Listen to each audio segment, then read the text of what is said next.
Hi there, I'm Jake here with Travis for a special mini episode of the Lake of Rage radio show. On this episode, we're going to be talking about our first impressions of Ultra Sun and Ultra Moon. So be warned, there will be spoilers, but only for Mele Mele Island. That's the first island. And before we get started, Travis? Yeah, before we get started, we're on Stitcher and iTunes now, and you can find us on either of those by searching for Lake of Rage Radio. And we're also going to be looking into getting some intro and outro music commissioned for the show. I was playing Ultra Moon. You're playing Ultra Moon as well, right? Yep, we're all playing Ultra Moon. Yeah, and Brandon as well. So he's not here today, by the way. I guess you may have not noticed that. You probably did. He talks a lot. We're doing another episode. I guess we're just going to kind of cut out of this. We're doing this mini episode today, and then on Thursday, which is American Thanksgiving, we will be recording another episode. I don't know if it's going to be another mini episode length one or not. That's going to be about Island 2. Akala Island. I guess let's, do you want to launch right into it for Ultra Sun and Ultra Moon? Yeah, let's just go ahead and start talking right away about some of the stuff we've noticed that's changes. I want to go in first just commenting at, like, a lot of people have been discussing how little they feel, like, how few changes they feel like they've seen in the game, and I feel overall the same beats of the game are the same. Arguably, but there are so many differences as far as like the details of the game and like the path you take to get to the main story beats as well, like right away getting the starter on your way up to the story beats instead of getting it as part of those just events. Yeah, I feel like the pacing of the game at the beginning is much better because you just kind of walk up the road, get attacked by a young goose.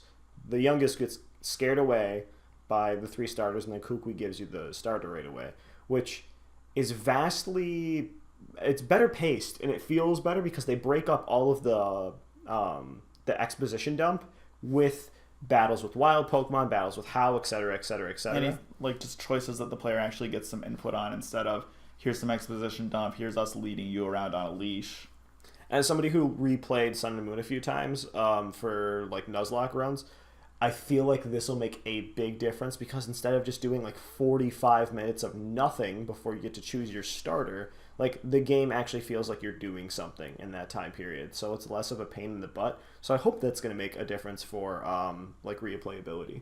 I think it definitely will, especially just like the characters feel more alive in this one as well. Yeah, dialogue feels a lot better. Your mom makes many jokes like referencing the whole boxes meme thing where like you spend your entire game and your mom hasn't unpacked your boxes yet, and she keeps saying like, "I swear I'll unpack these boxes," and it's good. I like it. So I really appreciated the Ultra Recon Squad's appearance. At first, I thought they were just going to be like this stingy, like just like this blatantly evil force based on the stuff we saw in the trailers. But I was really happy to see that they're just like these lovable goofballs who come to the world. They're all, "Oh yes, you're probably expecting us to greet you with an Alola right now." And they're just so goofy, and I love them.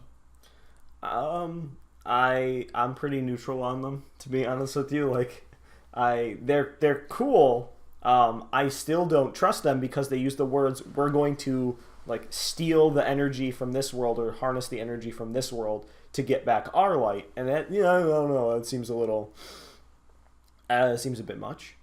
Maybe I'm wrong, but I feel like there might be some evil to them at this point as well. That's fair. They could turn out to be a lot like how Plasma? Yeah, Plasma felt, where it seems like they're nice on the surface and then you actually start to dig into them. I mean, that's kind of the idea they went with the Aether Foundation. And I do this is just general Sun and, like, Gen 7 spoilers. So, I mean, if you haven't played any of Gen 7 yet at this point, which, I mean, what are you doing here?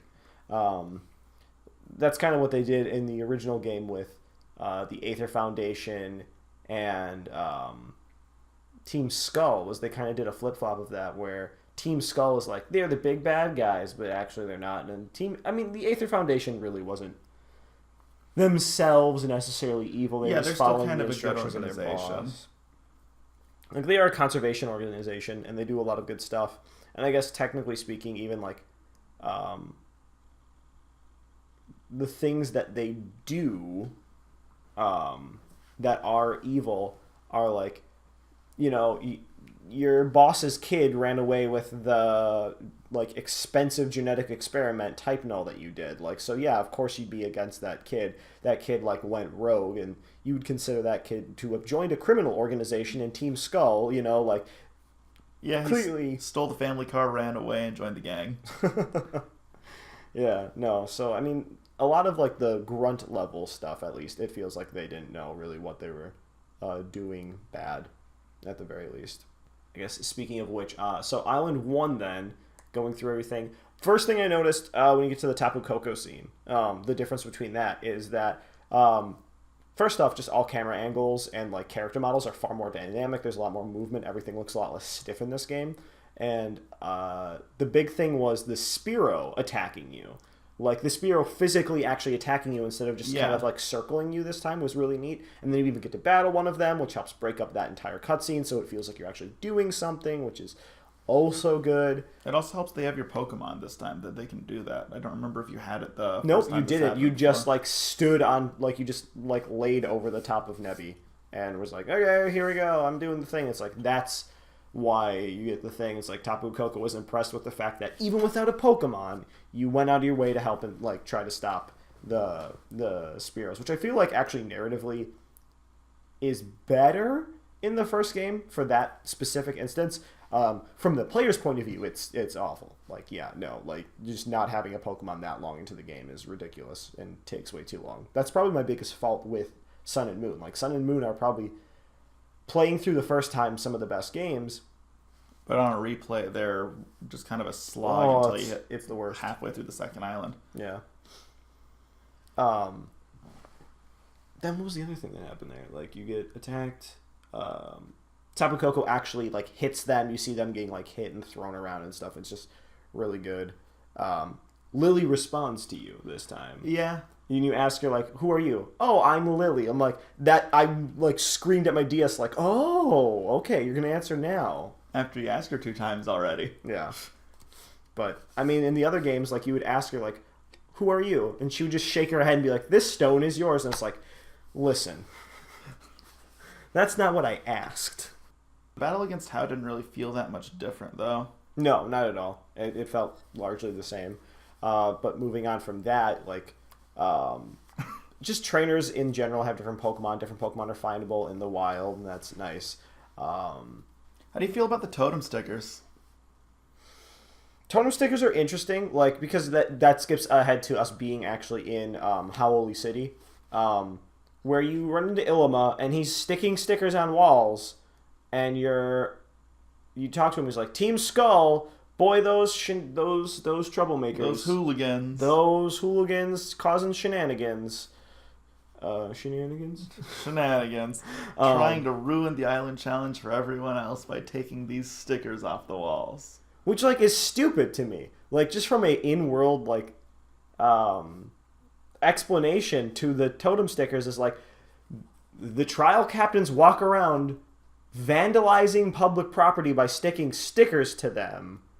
And, like, as a trial goer, you're supposed to take the stickers off. Like, you only ever see you and Hao, at least in this game and in the previous game, as confirmed trial goers. That's true, but is it really vandalism if it's public property and they are the trial captains? It's in people's houses! There's a sticker on Guzma's refrigerator!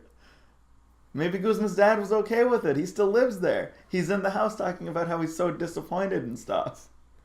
I mean, yeah, I always used to give my son a beating, and then he gave me a beating, and now he's gone. Wow, Guzma's dad, way to be a jerk. Ilima is still pretty ill. Ilima, Illidan, old ill boy. Long story short, Ilima is it's kind of funny because I like to think that the as they refer to in Sun and Moon, the Berry Boys, or alternatively, they are called the Beach Boys in this game, which, I love that. Their pun game is on point. Their pun game is great. How they talk, like, they're stealing the stickers to mess with Ilima. I don't actually think Team Skull as an organization is a real loose term. I think, with them, but like as an organization is actually like intentionally messing with Illima. I think it's just these two grunts. Yeah, I think these two are just... They've got some beef with Ilma, and they're like, let's mess with Ilma. Which is funny. Like, Ilma's some rich, pretty boy with, like, the fancy mansion house and the... I gotta go back with... Oh, no, they have the fishing rod on Island 2 and get the sticker out of his pool. There's a sticker in Ilma's pool, which, like, is kind of interesting because it's a sticker, and it's in a pool, and, like, water and adhesive. I don't know. Like, did he drain his pool, stick the sticker to it, and then fill it? Like, how is it staying stuck underwater? Many questions. Is it staying stuck underwater, or is it just floating on the surface? It's not floating on the surface. It's like you can see like it's concave into the side of the pool. Maybe it's a special adhesive. UB adhesive? Oh man, now we know where all the totem stickers came from. Oh man, the conspiracy theory has now been confirmed, guys. UB adhesive totem sticker maker Pokemon. Yeah. I appreciate that the first island was it felt a little bit shorter than it did in the original games, which helped out a lot, and it's probably why we're struggling for much to say about it here. Because all you really do is you get your starter, you follow the more or less the main like story moments. You save Lily, you go to not Mele Mele City, you go to Howley City, and then do Ilma's trial. There's the trainer school too, and some of the trainer kids have different Pokemon. You can catch some new Pokemon in the trainer school. You can catch a Zorua now. That's pretty neat. And then the only other major change on the first island there is to talk about is, well, I suppose was the weird little back room there in the flower meadow. Oh, yeah. Well, back room more like it's... The little cave where you find Nebby this time. Not 100% sure that cave wasn't there. I'm pretty sure that cave existed in the previous one, just like you didn't go into it. Yeah, I was going to say, I remember finding Nebby in the flower field last time, yeah. And this time it's the cave. So I'm going to head back there and explore next time I get a chance to, now that I've got Lapras. But I think the other major thing, there's a couple other major things. The first major thing I think about is the Beach Boys versus the Berry Boys thing. The only thing that really stuck out for me about them, at least, was the Mantine surfing. Yeah. They'll go up to it and you find out that Team Skull's not allowed to do Mantine surfing because they just try and dance on the Mantines and they fall off into the water. Which, hold on here, does not hurt the Mantines. So I don't understand why there's this big thing. Like, you guys can't dance on the Mantines. Well, we can't stop dancing. You know, that's in our soul. That's who we are, is our dancing. And these people are just kind of, being a little jerky about it. Being a little, shitty about it, Well, I mean, like, I feel like it's kind of like one of those you can't run at the pool things. I guess. I can understand that. Like, imagine if, like, in game, it's never shown that there's more than one person surfing at a time. Yeah. But imagine that there were, like, 2 or 3 people surfing at a time. Yeah. And you've just got these jokers up here who are constantly falling off their Mantine because they're not actually trying to surf. They're just sitting there dancing and being jerks about it. They're going to run into someone else. Someone's going to get hurt. Someone's going to fall off their Mantine and have a bad day. And it's not going to be the Beach Boys. I feel like, in general, Team Skull gets, like... I'm going to go ahead and say they get a real bad rap. They get the short end of the stick. Like, they're really not doing that much. Like, people are like, yeah, they do bad things. But the only people who actually ever claim 100% that they've done anything like that's borderline like abusive to Pokemon or anything like that, at least thus far in the game to me, happens on Island 2, and it's the Aether Foundation who claims it, who, I mean, if it's still the same plotline from the first games, assuming that it is, as far as like the Aether Foundation thing, Lusamine is the one funding Team Skull and is the one who's like orchestrating some crazy puppet master fight between the two, where I'm assuming, like there's being false information fed to these people. Like, yeah, these Pokemon are being abused by Team Skull. Because we never see that. Well, in fact, doesn't Ilma accuse Team Skull of stealing Pokemon from people? I think How does. One of them accuses them of it, but it's never confirmed, at least in either game. I mean, in the first game, the only time they steal a Pokemon is when they steal a Pokemon that technically doesn't have an owner. Like, they steal an quote-unquote orphaned Pokemon that is a young goose. So, like, you could consider that adoption. Yeah, I suppose. In a weird roundabout way. The same way that we adopt Pokemon going through our journeys. Okay, so then this is just like a sort of thing now that we're like onto this topic that always confused me with the anime of like when there was a wild Pokemon in the anime and Team Rocket would be quote unquote stealing them and Ash and the gang would stop them from stealing them. And then they're just catching Pokemon. Pokemon. Yeah, they're just catching Pokemon. What's the like? I don't see what the difference is. Like, if I caught a Pokemon and then sold it to somebody, that's literally the game corner.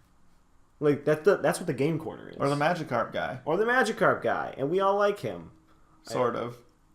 What do you mean, sort of? Well, I mean, he does try and pass the Magikarp off as a Feebas. In the anime. Yeah, that's what I'm talking about. Yeah, I'm talking about in the games where he's just like, "Hi, I have this rare Magikarp, $500." Which $500? That's like $5. That's well, yeah, for us, but like for like in game, that's like 3 Pokeballs, which means like that just means you failed catching a Magikarp. Like you caught it on the 3rd Pokeball. That's not bad. That's not bad. No, and then when you get it in the game, like in Black and White, when he sells you a Magikarp, you literally could not get a Magikarp. So it was a big thing. And then in it might have been Black and White too, whichever. One of the games, one of those two, one of the Gen 5 games where you can't get a Magikarp, he sells it to you, and then boom, you get a Magikarp. Which means you get a Gyarados. Which means you get a Gyarados. And here at Lake of Rage Radio, we like Gyarados. Gyarados is pretty neat. They're pretty okay, I guess. I suppose. We like Gyarados. Gyarados is great. This is devolving a little bit. But no, the point being here is, I mean, and even in Red and Blue, and Yellow, and Heart, and Fire Red, and Leaf Green. Yeah, you get it right before the... Mount Moon. Mount Moon. Yeah, which is really nice because when doing that, you get to go through a cave, and... I mean, I was going to say it's a water type, but it's not like it gets any water type. But the cave isn't exactly full of challenging Pokemon, so you can run the Magikarp as your lead, and then know that you can safely switch into your starter, whatever it happened to be. Starter, or if you caught a Pikachu in Viridian Forest, or if it's yellow version, I guess that'd be your starter. If it's yellow version, you caught a Nidoran because it's a Nidoran. Yeah, Nidoran's good. And that's how you're beating Brock. Yeah, you're not wrong. Unless you were the person who decided to go with the Metapod route and get, like, evolve up a Butterfree. I'm not as big on that as much as the Nidoran or the Mankey. Like, I'm a big fan of Mankey. Mankey's great. He's a pig monkey. Who thought, like, hey, you know, we're going to pick 2 animals to fuse together to make a fantastic little creature to put it in a little Gachapon ball. What if we fused a monkey and a pig and then made him just really angry all the time? And somewhere along the line, somebody was like, yeah, this is a great idea. Well, what are we going to call it? What if we use an angry monkey? Okay. Mankey. Genius. And that's Mankey. That's the history of Mankey. That's it. There's no greater. There might actually be some sort of like real mythological or thing behind it. In which case, we'll look it up and give it to you in the next episode if there is one. But Mankey's the best. So coming up to the end of the island, pretty much here. How did you feel about Mantine Surf doing it? Mantine Surf initially the tutorial I think is the biggest thing I have against the entire game so far. Yeah, you need a tutorial to learn how to play it, but restarting the game, I know you're going to always have to do that tutorial, and it's going to be obnoxious because the tutorial is a little clunky. I don't actually like Mantine Surf, personally. I've now done it on this island. I've done it from the islands back and forth to get some more battle points, to get some cool move tutors on the second island for some of my Pokemon. I guess Island 1, before we... No, let's finish this up first. Go ahead. How did you feel about Mantine Surf? I agree with you that the tutorial was a little bit lengthier than I'd have liked. I know when Brandon and I were playing together, we were both doing Mantine Surf. He was doing it for like the 2nd or 3rd time. Mm-hmm. And he's finishing his 2nd run through while we're sitting down together. And I'm like, all right, so now I think I'm almost done with this. I can see the island over there. And he just said, oh, you're still doing it? Yeah, the tutorial takes a while. Yeah, but all in all, I found it kind of enjoyable after a little bit. Just going for high scores and stuff in it. And I had a fun time going back and forth with it a few times, getting back to Samson after I had enough totem stickers. That's fair. Honestly, now, once I get the ability to, like, when I did it and I had to go back to the Mele Mele Island from Makala Island, I just went ahead and jumped on the ferry to go back. See, I couldn't figure out how to do that. Yeah, you just go into the ferry ship. I'll show you. I'll show you. Don't worry about it. Forget about it. I just took the Mantine back. That's absolutely fair. It doesn't take that long, but it takes long enough where I don't want to do it every time I want to go between islands. But then again, you eventually get Charizard Fly, and that won't be a huge problem. Something I noticed is How is a little bit sassier in this game. How's a little bit sassier. When you're meeting up with Kukui down at the Malasada shop area to go to the island, he's like, hey, Lily, help me fix the ship. And she's like, sure, which that's a new thing. That's new dialogue. Yeah. That's not much, but it's new dialogue. And Hal's like, come on, Jake. Or Travis. Or what? Come on, main character. You don't want to ride on Kukui's musty ship. It's gross, and it's probably going to sink, and we're all going to die. Jump on a Mantine. Let's do the Mantine thing. That's how we do things. That's it, I guess, really. They let you be mean to How less in this game with your dialogue, which I think is a negative, because I don't like How. I also don't appreciate How very much as a person. I like him as a character, though, but not as a person. I like How as a character, but I would not want to be friends with How if he was a real person. Okay, yeah, no, that's fair. We've all three of us have actually said that in real life. So how did you feel about the Pokemon Photo Club? I think it's neat. I feel like once there's more features unlocked for it, I'm hoping there'll be more features unlocked for it. It'll be more fun. I could do with or without it. Yeah, that's pretty much how I feel. Like, I'm hoping some people can take some cool shots with it, have some neat stuff. I wouldn't mind seeing, like, online competitions for who can come up with the, like, most well-composed photo. I know the Mario Odyssey community's been doing that with the snapshot mode there. Yeah. And I wouldn't mind seeing some stuff with that in Pokemon as well. I mean, Pokemon's got a fairly decently sized community. I think we could do something with it. Yeah. So Rotom Dex, real quick here. How do you feel about the changes to the Rotom Dex? The changes where on the map, like the Roto, Lotto, the dialect choices and all that? Yeah. I've been enjoying them, actually. Yeah, I've heard a couple people complaining online, some reviewers saying that it's like a big thing. I haven't noticed it as much. Like, he'll have like his eyes half shut and then you'll boop him and he might say something, but other than that, he's pretty quiet. Yeah. It reminds you to save the game if you haven't done that in a while. Which honestly is nice. Which is really nice if you suddenly realize, I've been playing for 4 hours and I haven't saved yet. Brandon. Yeah, no, it was funny because we were talking about that with Brandon, and he said he got kind of upset, and he's like, "Wait, it autosaves now? Like Pokemon shouldn't autosave. That'd be a bad thing." And we agree, of course. Autosaving in a Pokemon game would be a terrible thing, because of the amount of soft resetting you do in these games. But he's like, no, Rotom just is like, hey, do you want to save right now? Rotom will also ask you if you have like a bunch of Pokemon like damaged in your party. I don't know if you've had this happen yet. Like, hey, do you want to use some healing items? Some of your Pokemon are a little worse for the weather. No, I haven't seen that. I think he might have been about to ask that right before I flew off to a Pokemon Center, though. Yeah. So I kind of interrupted his tangent with, I'm going to go to a Pokemon Center. Yeah, that works.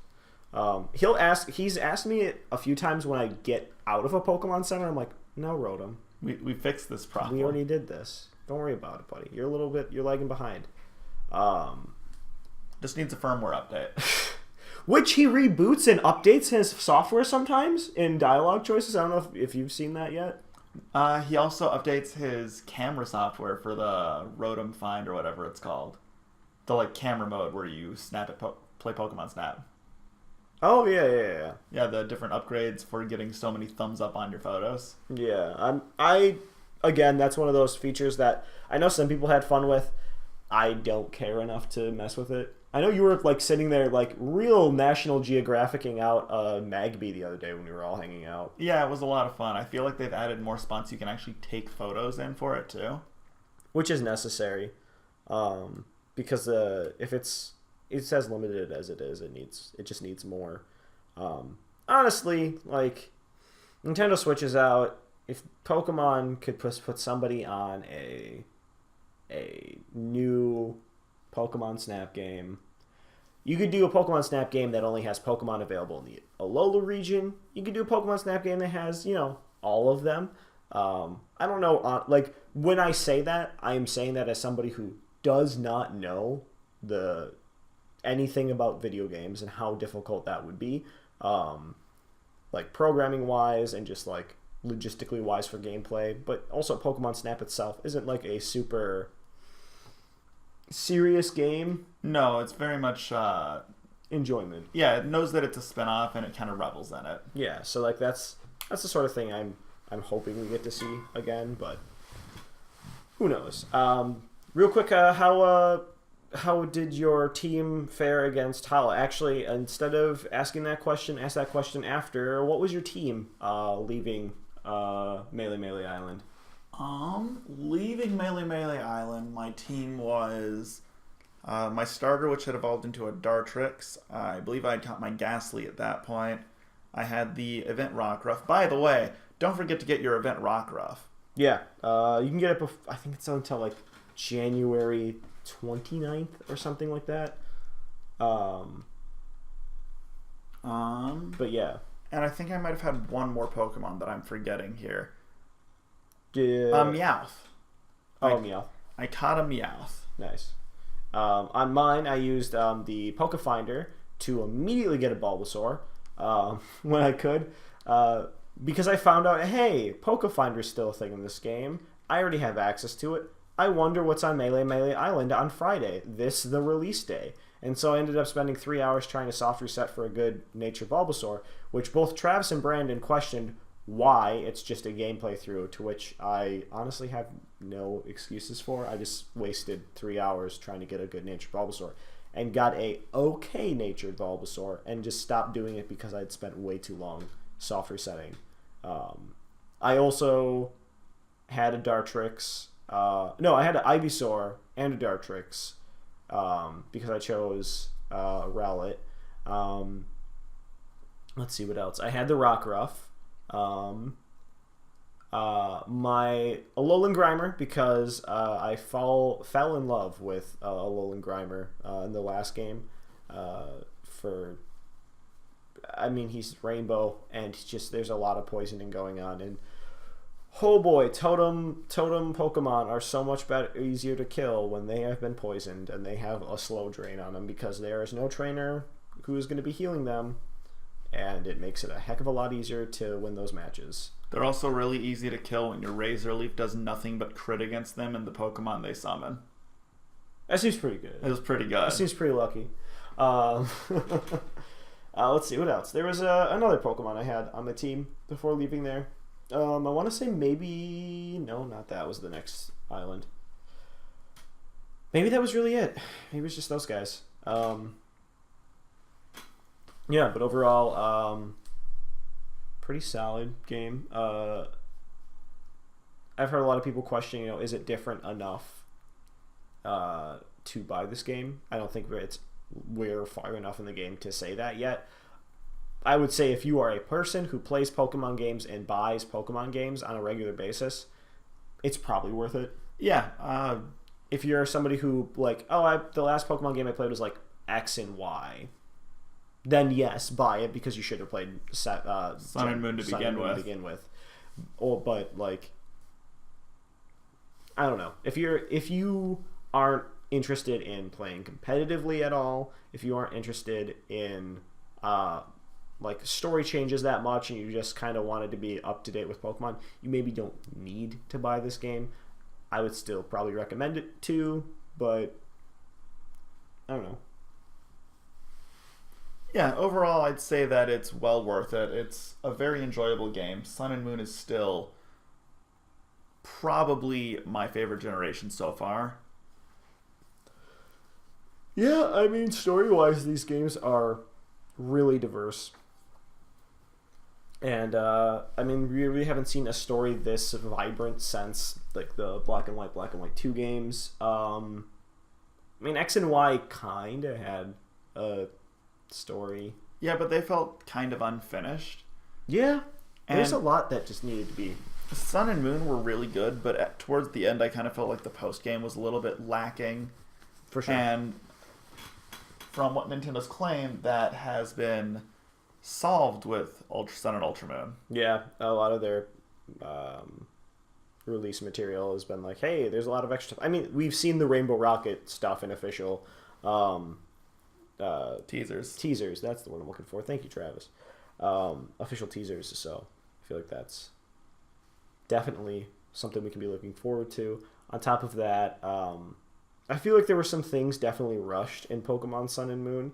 For instance, like Mele Mele Island, there's a lot more, like Howley City has different aesthetic choices that aren't in the other one, and a lot of things are kind of more like very rigid set, like toolbox items, and things feel more lived in, feel more detailed in this game. On top of there are more areas you can reach, the Mantine Surf thing, and just I don't think we've discussed it all. There's a lot more side quests in this game, I've noticed. Like the bottle quest on the beach. Bottle quest on the beach, the guy with the Meowth. Yeah, there's just a lot more neat stuff there. Yeah, where you can just get items or complete stuff, and so that's interesting too. Like little stuff like that, which makes that feel more like a Pokemon game to me. Yeah, and it also helps make it feel like it's more of an actual living world that more than just you, the player, are inhabiting. Yeah, which is always nice. I also appreciate that there's some stuff that, like, in the first game, the whole hunt for the Zygarde cubes, then the Zygarde cells, felt kind of out of place with the rest of the story. And I appreciate that they at least tried to solve that a little bit, however well they may or may not have done, with the totem stickers having some way to work that into the, like, lore of the region, instead of just, hey, we're scientists, we exploded a Zygarde over Alola, now its pieces are everywhere, please help us put it back together. Yeah, I mean, I don't have any confirmation, and I don't believe Travis does either on this, but just kind of rhetorically speaking, like, I wonder how they're going to handle Zygarde in Ultra Sun and Ultra Moon, if there will be anything regarding Zygarde at all, or if you'll just be able to, like, walk up to their science booth and be like, I would like one Zygarde, please, and then they'll just hand you one Zygarde. From what I've read, they will hand you one dog Zygarde and then say, also we exploded a Zygarde over the region, please go get the rest of them, you have 10 of them right now. Really? Yeah. So the Zygarde Cube is still going to be a thing? Yep, but not until post-game. Okay. So I guess wrapping up here, Travis, any final thoughts you want to leave off on before we call it a mini-sode? Yeah, so far the game's been pretty enjoyable. I've been having a good time with it. I've decided to go through and do just kind of put my own twist on it. I'm doing a mono ghost playthrough this time just to change things up a little bit. And that's been pretty fun. All in all, the first island seemed like it was largely unchanged, but the minor things they did change helped it stand out.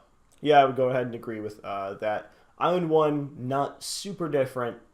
Noticeably different, not super different, but the changes they made help to pace the game out significantly better. And it's little tweaks like that and little bits of polish like that that really reminds us like why Game Freak is such a good company and why they do such a good job with this kind of stuff. I think we're going to call that an episode then. So if you guys want to find us on YouTube or SoundCloud, you can find us at Lake of Rage Radio. And as Travis said at the beginning, we're also now on iTunes and Stitcher under Lake of Rage Radio, of course. Yeah, and if you want to get a hold of us somehow, we're on Gmail at lakeofrageradio@gmail.com. I believe we're on Twitter as well at Lake of Rage Radio. That's right. And I guarantee, maybe, probably, yeah, totally, we will actually check those, and I will make a concerted effort to be using social media more. Have a good one. Bye.